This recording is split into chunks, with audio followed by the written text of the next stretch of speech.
আমি যখন এখানে এসে নেমেছি, নামার পরে যখন এই মঞ্চে ডায়াসে এসে বসেছি, তখন আমি বাহার সাহেব, এখানে মিজান সাহেব সব বসে আছেন, এখানে আমাদের সাবেক সভাপতিরা এবং এই এলাকার যারা গণ্যমান্য ব্যক্তিবর্গ রয়েছেন সামনে, আমি তাদেরকে জিজ্ঞেস করেছিলাম যে এই ধরনের একসাথে এরকম কোনো মত বিনিময় সভা আর কখনো হয়েছিল কিনা।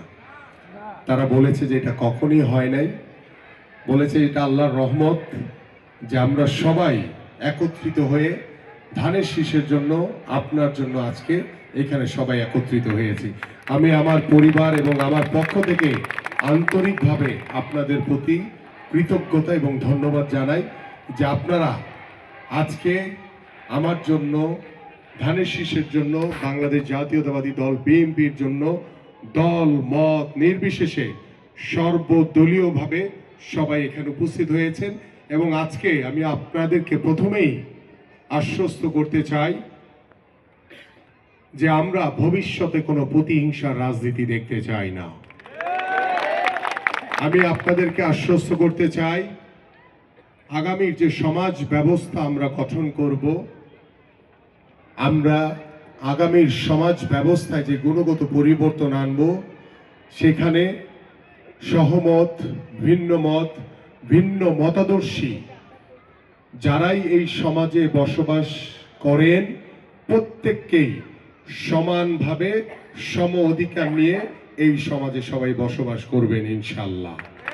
এবং আমরা এখানে দল মত নির্বিশেষে আমরা সবাই একটি পরিবারের মতো এই ইস্টার্ন হাউজিংয়ে, আমার এই ঢাকা 16 আসনে সবাই সম অধিকার নিয়ে আমরা বসবাস করব ইনশাল্লাহ। এবং আমি বিশ্বাস করি যে আজকে আমাদের এই সমাজ ব্যবস্থা, আমাদের এই পারিবারিক ব্যবস্থাপনা থেকে শুরু করে আমাদের আগামীর রাষ্ট্র কাঠামো যে গুণগত পরিবর্তন আমরা আনতে চাই, সেই পরিবর্তনের জন্য আমরা আপনাদের সকলের সহযোগিতা চাই। আজকে যে সমাজ ব্যবস্থার কথা আমি বলছি, সেই সমাজ ব্যবস্থা আমি কিন্তু একা পরিবর্তন করতে পারবো না। যদি আপনারা আমাকে সহযোগিতা না করেন তাহলে এটা কখনোই করা সম্ভব না। আমি চাই যে বিগত 17 বছরের ইতিহাস আমরা ভুলে যাব না, কিন্তু সেই ইতিহাস থেকে শিক্ষা নিয়ে আমরা সামনের দিকে ভালো কিছু করতে চাই। আমরা সেই ভুল থেকে শিক্ষা নিয়ে আমরা ভালো কিছু করতে চাই, যাতে আমাদের দ্বারা যাতে কোনো ভুল না হয়। এই জন্য ইতিমধ্যে আমার সকল নেতা কর্মীদেরকে স্ট্রিক্টলি কড়া হুঁশিয়ারি দেওয়া হয়েছে।